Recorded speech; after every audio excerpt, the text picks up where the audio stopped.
Bueno, muy bien, seguimos con Sentido Común, estamos en CNN Radio Rosario. Yo cuando salió me compré el libro, incluso mucho antes de saber que íbamos a poder conversar ahora con uno de sus autores. El libro se llama Artificial, la nueva inteligencia y el contorno de lo humano. Es un libro de Mariano Sigman y Santiago Bilinkis. Santiago es emprendedor, es tecnólogo y va a conversar ahora con nosotros justamente sobre todo lo que está pasando en materia de inteligencia artificial, muchas de las cosas que ni sabemos que funcionan con inteligencia artificial y muchas otras que ya están más al alcance de la mano del usuario común, no especializado, y que está empezando a utilizarlo. Todavía hay alguna gente que no, que está lejos de eso, pero mucha gente ya está empezando a, a utilizarla. ¿Qué tal, Santiago? Buen día, ¿cómo estás? Marcelo Fernández, mucho gusto. ¿Qué tal, Marcelo? Buen día, ¿cómo estás? Muy bien, por suerte. Gracias, Santiago, por conversar con nosotros.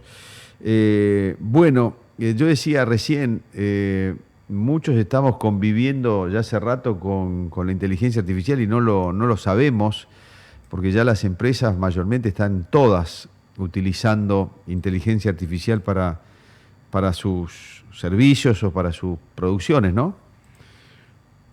Sí, mira, la primera cosa importante para decir es que la enorme mayoría de la gente no la está utilizando todavía. O sea, Ujú. 3 de cada 4 personas todavía usaron poco o nada las herramientas de inteligencia artificial disponibles. Y esto es muy importante por algo que vos decías recién, que es que las empresas la están usando continuamente y la están usando en nuestra contra. O sea, que la están usando para inducirnos hábitos de consumo, la están utilizando para eh, imponer o manipular ciertas noticias. Perdón que estoy en movimiento, No, no hay pero ningún no problema, te llegué a vemos tiempo bien. al lugar que... Perfecto. Eh, y entonces te diría que la mejor defensa que uno puede tener es un buen ataque, que es utilizar la inteligencia artificial en nuestro favor, digamos, empezar a incorporarla en aquellas cosas que es tremendamente útil y que, de nuevo, la mayoría de las personas no está hoy aprovechando. Ujú. Hay un salto para aquellos que sí la están usando, hay un salto de calidad indudablemente entre lo que eran los buscadores, el buscador de Google, por ejemplo, y esto es un salto de calidad en el servicio que uno puede tener, muy importante.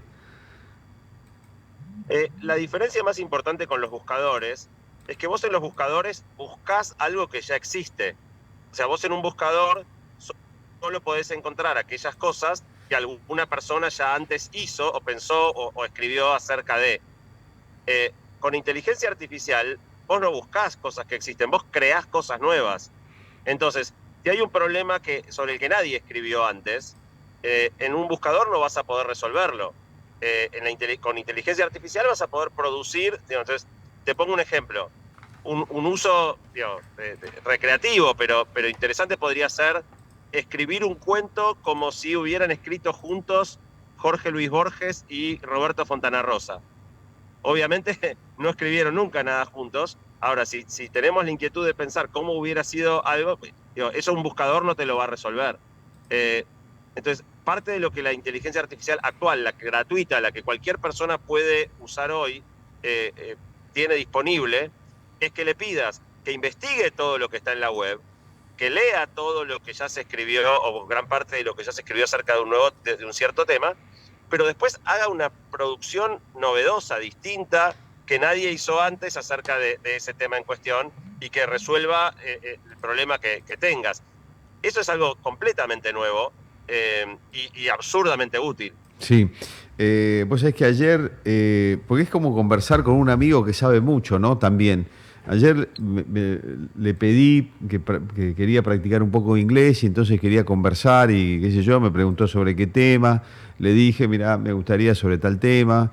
Bueno, y empezamos a conversar y es como que estás hablando con un amigo que sabe mucho, ¿no? Y en tu libro hay un apuntecito por ahí muy curioso, que uno genera una relación en donde cuando termina le dice, bueno, muchas gracias, ¿no es cierto? Y le estás diciendo muchas gracias a una máquina. Vos lo comentás en alguna parte de tu libro, pero uno siente como una relación, como que tiene una relación con la máquina y con la inteligencia artificial. Es curioso. Sí, esto que decís es muy importante porque la máquina te despierta empatía.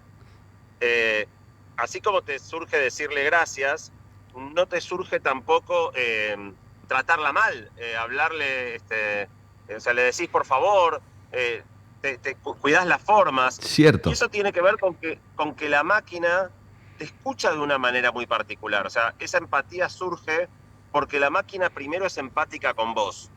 ¿En qué sentido es empática?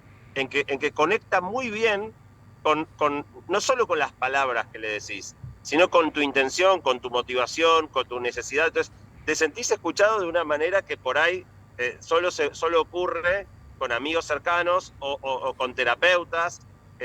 Yo, por ejemplo, muchas veces digo que la inteligencia artificial es una gran consejera matrimonial. Y uso este ejemplo para romper el molde que la gente tiene en la cabeza de pensar que es para resolver tareas repetitivas o laborales.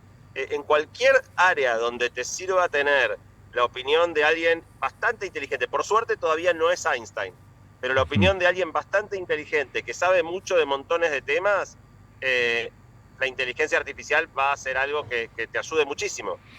Santiago, vos al principio de la conversación mencionaste los algoritmos y esto ahora vamos a hablar en un minuto de las amenazas que hay alrededor de la inteligencia artificial, pero esto de los algoritmos es un poco menos simpático, ¿no? Porque te va metiendo en un mundo, paradójicamente me parece a mí cada vez más cerrado, porque te va detectando tus preferencias y no te saca de ahí, no te muestra casi nada que no te agrade. Estoy exagerando, pero más o menos. ¿Cómo sigue esta película con la inteligencia artificial, los algoritmos, las preferencias, los gustos? Sí, la verdad es que en eso es un escenario complicado, ¿no? O sea, imagínate que supieras todo acerca de una determinada persona, que supieras sus secretos más íntimos, su ideología política, sus preferencias sexuales, sus gustos culinarios, sus pasiones, sus pesares, sus miedos. Cuán vulnerable sería esa persona a que la manipules o utilices toda esa información en su contra? Probablemente mucho. Bueno, esa es la situación en la que estamos hoy. O sea, cuando seguramente escucharon bastante la frase de que Instagram o TikTok o YouTube nos conoce mejor de lo que nos conocemos a nosotros mismos. Eso es realidad. Yo sé que puede sonar a ciencia ficción, pero es realidad. Nos conocen mejor de lo que nos conocemos a nosotros mismos. Porque cada vez que estás mirando un posteo y salteás lo que no te interesa, o te quedás mirando lo que sí te interesa, o dejás un comentario enojado que muestra qué es lo que te irrita, o compartís con un amigo y mostrás qué es lo que te entusiasma, y que además sentís que no te están mirando, con lo cual ciertas cuestiones por ahí íntimas que uno naturalmente no mostraría en público, sintiéndote en un ámbito privado, en el consumo de contenido que haces, te permitís ser quien sos, le estás enseñando a un algoritmo todo acerca de vos. Y ese algoritmo es propiedad de una compañía que, digamos, no es que tiene intereses en el sentido de que te va a extorsionar, pero básicamente va a usar esa información para manipularte, para que te pases todo el día mirando videos en una plataforma en vez de hacer lo que tenés que hacer, para que compres cosas que no necesitas comprar, para un montón de cuestiones que tienen que ver con el interés de esa compañía que no está necesariamente alineado con el tuyo personal. Entonces, cuando vos son las 11 de la noche y decís, mañana tengo que madrugar, me tendría que ir a dormir, pero bueno, miro un capitulito de la serie, y después te das cuenta que son las 4 de la mañana y te maratoneaste una temporada completa y ya no tenés tiempo para dormir, no es casualidad. Es usar cuáles son todas las cosas que a vos te provocan ese efecto adictivo para tenerte toda la noche mirando capítulos de una serie, en vez de que hagas lo que tenés que hacer, que es descansar y estar preparado para el día siguiente. Que eso nos esté pasando a todos es un muy buen indicador de que no es casualidad, digamos, que ahí hay una intención en el diseño de las interfaces y de las herramientas y en el uso de los datos personales. Le doy una vuelta de tuerca a esto, Santiago, porque la inteligencia artificial ya la están empezando a usar, como hablábamos antes, bueno, mucho las empresas. El Estado la está empezando a usar, hablaba con el intendente de Rosario el otro día, dice que la están empezando a usar en algunas manifestaciones públicas, para el flujo de fondos, a qué hora llegan, a qué hora se van, cuántos vienen, cuántos van. Y es ahí, vos decís, aunque parezca mentira, que nuestros datos lo use Meta, qué sé yo, a lo mejor a mí inconscientemente me genera menos preocupación que la use la Municipalidad de Rosario, que no sé quién la va a usar, cómo, con qué confidencialidad. Es un terreno medio áspero, ¿no? Medio riesgoso el tema de los datos personales. Ya no en manos de grandes empresas, vos recién decías, no tiene nada contra vos en particular, no te va a venir a chantajear, pero tal cosa. Ahora, cuando quien maneja esa información está más cerca tuyo y está más a mano y es menos, entre comillas, digamos así, menos profesional, el tema se pone un poquito más gris, ¿no es cierto? ¿O estoy equivocado? Mira, no me animo a decirte cuál riesgo es menos riesgoso. Creo que los dos son muy preocupantes. Yo hace un par de años viste, yo tengo un podcast Sí. donde subo mis columnas, y hace un par de años hice dos columnas. Una era sobre el uso de datos personales por parte de las empresas, otra era sobre el uso de datos personales por parte de los gobiernos. Y cuando empezás a mirar, la verdad que sí, hay mucho para preocuparse en los dos lados. La vulnerabilidad en la que quedás cuando otro sabe todo acerca de vos es muy grande, y las empresas y los gobiernos pueden darles usos distintos, pero igualmente preocupantes.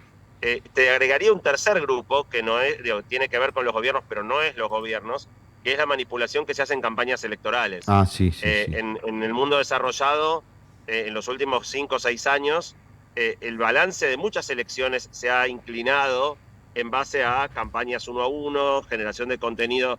Y fíjate, es muy interesante lo que está pasando en este momento con Kamala Harris en Estados Unidos, donde te diría que quizá el principal diferencial que consiguió respecto de Donald Trump es una utilización de redes sociales extraordinaria para conectar con los votantes más jóvenes.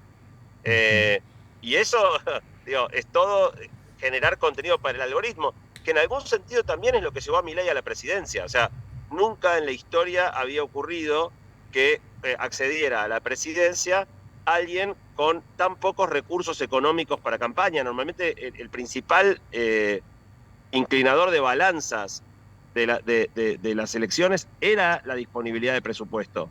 Y acá, digamos, si miramos la última elección presidencial argentina, había candidatos con presupuestos muchísimo más altos que Milei, y Milei pudo, digamos, ser competitivo e incluso ganar las elecciones por un aprovechamiento muy inteligente de las redes sociales. Sí. Bueno, un par de preguntas finales, así ya te liberamos, Santiago, y te agradecemos mucho que nos hayas atendido.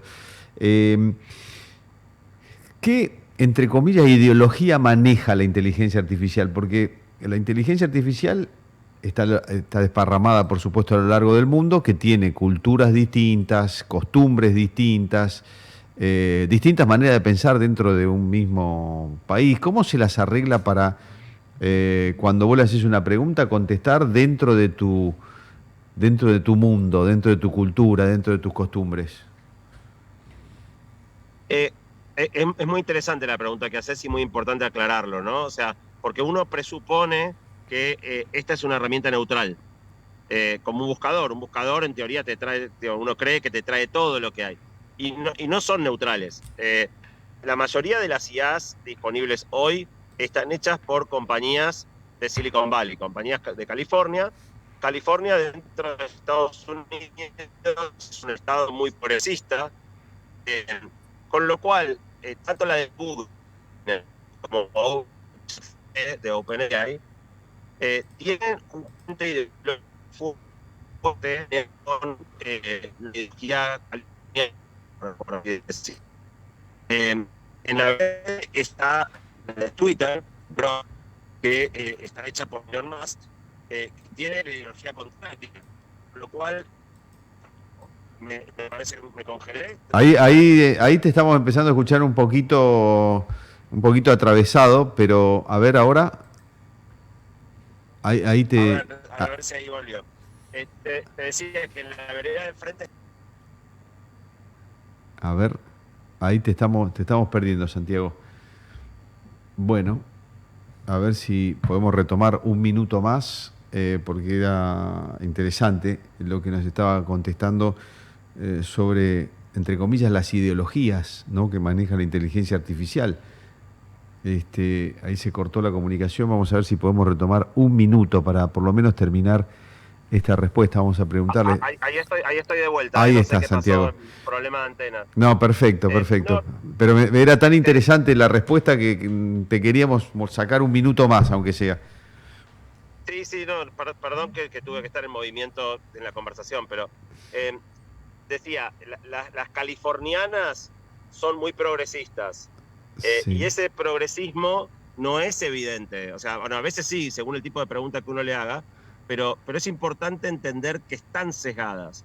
Ahora Elon Musk sacó la suya, que tiene el sesgo contrario, así que parte de lo que uno va a tener que hacer al elegir qué plataforma utilizar va a ser elegir qué ideología quiero claro. que tenga mi inteligencia artificial. A la vez, si uno la pone en contexto, si uno le dice, quiero que me respondas como si fueras una persona ideológicamente de tales características, la IA puede ponerse en los zapatos de... La que es progresista puede ponerse en una identidad conservadora, o la que es conservadora en una identidad progresista, si se lo pedís. Claro, Entonces, son muy parte de lo que importantes uno... las instrucciones que uno le da a la inteligencia artificial para obtener una buena respuesta, Santiago.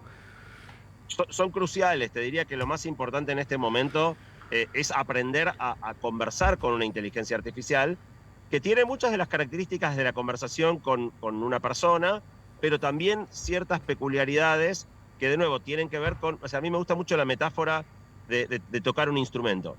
Yo no sé tocar una guitarra. Ahora, si me das una guitarra y yo muevo mis uñas sobre las cuerdas, va a sonar. Cualquier persona puede hacer sonar una guitarra. No quiere decir que pueda tocar linda música. Con la IA es igual. Si vos le hablas, te va a contestar. Cualquier persona puede usar IA, pero usarla bien requiere de cierto conocimiento. La buena noticia es que aprender a tocar un instrumento toma años de práctica. La IA se aprende en una tarde. Sí, Con lo cual, que 75% de la gente no haya usado una herramienta gratuita, disponible en tu teléfono celular y tan poderosa en un sentido, es una lástima gigante. Ojalá las personas que nos estén escuchando y que no han aprovechado todavía nada de esto, esta conversación sea un motivador para que se tiren a la pileta y empiecen a aprovecharlo. dos preguntas finales cortitas. Una, tengo curiosidad en saber vos en qué usás la inteligencia artificial. ¿Para qué la usás? En absolutamente todo. O sea, ¿en qué no te serviría tener una persona bastante inteligente dispuesta a trabajar para vos los 365 días del año, las 24 horas del día, que no se cansa, no se pone de mal humor, siempre está... O sea, te pongo un ejemplo para correr el eje y mostrar la amplitud. Sacarle una foto a las cosas que tengo en la heladera y decirle, con estas cosas que puedo cocinar. O hoy a la noche viene a cenar una pareja que ella es vegana y él es celíaco, ¿qué menú? Y les gusta la comida italiana. ¿Qué menú puedo preparar y qué ingredientes tendría que comprar en el supermercado para preparar este plato? Y dame la receta. No sé, te digo cosas por decir, ¿no? Pero en cualquier ámbito de la vida, desde lo profesional, obviamente, hasta, no sé, consejos de cómo puedo conversar con mi hijo tal tema. Lo que se te ocurra, vas a encontrar ahí una perspectiva eh, muy humana, muy empática. Obviamente después las decisiones quedan en nosotros, ¿no? No se trata de hacer lo que la IA te diga de manera acrítica, pero sí te va a aportar normalmente perspectivas que enriquezcan mucho tu visión de las cosas. Sí, perfecto. Y ahora sí la última. ¿A cuánto estamos, Santiago, de perder el control? Eh, yo soy un convencido de que el futuro no está escrito, el futuro lo escribimos cotidianamente con las decisiones que tomamos. Eh, Estamos en un camino complicado, pero no estamos condenados al apocalipsis, ¿no? O sea, gran parte de esto va a tener que ver con cómo las personas y las compañías vayamos tomando decisiones. Eh, lo que no hay es que no hay que ser ingenuos, ¿no? Esta es una tecnología muy poderosa, como toda tecnología muy poderosa puede ser usada para bien o puede ser usada para mal, y normalmente si nos guiamos por lo que ha pasado históricamente con la humanidad, cuando te enfrentás con algo así, hacemos las dos cosas. Entonces Ujú. vamos a encontrar buenos actores que hagan usos espectaculares, que sirvan para curar enfermedades o para resolver conflictos, y vamos a encontrar otros que utilicen esto para encontrar vulnerabilidades y tomar ventaja. Eh, y todo eso lo vamos a ir viendo en el transcurso de los próximos meses. O sea, quizá una de las características más fuertes de la IA es que los tiempos son muy cortos. Entonces, esto no es algo a 10 años o ni siquiera a 5. En los próximos 2 o 3 años vamos a vivir cosas absolutamente asombrosas. Santiago, vuelvo a agradecer tu predisposición y el tiempo que nos dedicaste. Ha sido muy gentil, muy amable. Gracias a ustedes, un gusto. Adiós, igualmente. Hasta luego. Hasta luego. Bueno, hemos conversado con Santiago Bilinkis, es emprendedor, es tecnólogo, ha escrito un libro, bueno, los que pueden verlo en YouTube, en nuestro canal, este es el libro, se llama Artificial. Yo me lo compré hace tiempo, todavía no lo terminé porque viste que tienes que ir leyendo y por ahí no tenés mucho tiempo. La nueva inteligencia y el contorno de lo humano. Es tremendo lo de la inteligencia artificial, ¿no? Ayer me puse a conversar quería practicar un poco de inglés, me puse a conversar con la inteligencia ¿Y artificial. cómo practica inglés con la inteligencia artificial? No me queda claro. Por ejemplo, le decís, mira, yo hablo español, quiero practicar un poco de inglés, me gustaría conversar. Dice, bueno, ¿de qué tema? ¿Cuál tema te interesa? Me interesa tal tema, le puse yo. Y le empecé a hablar inglés y me empezó a contestar en inglés. ¿Es como una maestra particular? Totalmente, sí. Y me contestaba y yo le volví a preguntar y él me volvía a contestar. En un punto dije, bueno, gracias, ya está. Ya está, ya terminó. Y después te lo transcribe. Sí. Te lo transcribe cómo fue la conversación. Y bueno, estaba de viaje. Este último viaje que hice a Estados Unidos, estaba en Nueva York. Y digo, mira, tengo 3 días. Estoy en Nueva York, soy turista. Yo por suerte fui muchas veces y conozco, pero quería sacarle el jugo, no ir para un lado, para el otro y armarlo yo. Manhattan, tengo 3 días. sí. ¿Qué es lo que me recomendás y con qué circuito? Te recomiendo el primer día tenés que ir acá, primero allá. Si vos después le preguntas cómo voy, te contesta todo. Es Obvio. como decía Santiago, es tener un tipo al lado que sabe, bueno, él decía, no es que sabe todo, sabe mucho, y lo tenés ahí para preguntarle cualquier cosa. Claro, y te voy a dar un dato y vamos a las noticias. El teléfono te escucha Sí. y después te cuenta todo y te va preguntando. Sí. Bueno, me piden O sea, tandas. es un más que arma de doble noticias. filo. Sí, terrible. Por eso, bueno, tiene Y cosas podemos ir buenas y andando cosas malas. en las aplicaciones, escucha las conversaciones y después en TikTok, Instagram, te lo tiran en el algoritmo. Por ejemplo, vos estamos hablando de la Sí. depresión Sí. y te empiezan a aparecer videos de depresión. O sea, es terrible. Terrible. Hay que saber cuidarse también. Pues llega un Yo momento creo que ya estamos es medio jugados, ¿eh? Es muy difícil cuidarse. Sí, hay que saber cuidarse. Lo que hay que Hay saber es muchos vicios. Controlarse. Hay Porque muchos lo que decía vicios. Santiago, por ahí te mandan para que te mires 8 capítulos seguidos del encargado, como como Sí, hiciste es- vos. Bueno, hay que tratar de estar con los pies sobre la tierra y decir, no, voy a ver 2. No me dejo llevar por Claro, y hacer otras cosas pero después, que se hacían antes. sí, Ir a jugar al fútbol. exactamente. Mirá cómo terminé yo. bueno. Resfriado. Nos está pidiendo a gritos Martínez Boschetti que vayamos con una tanda y allá vamos.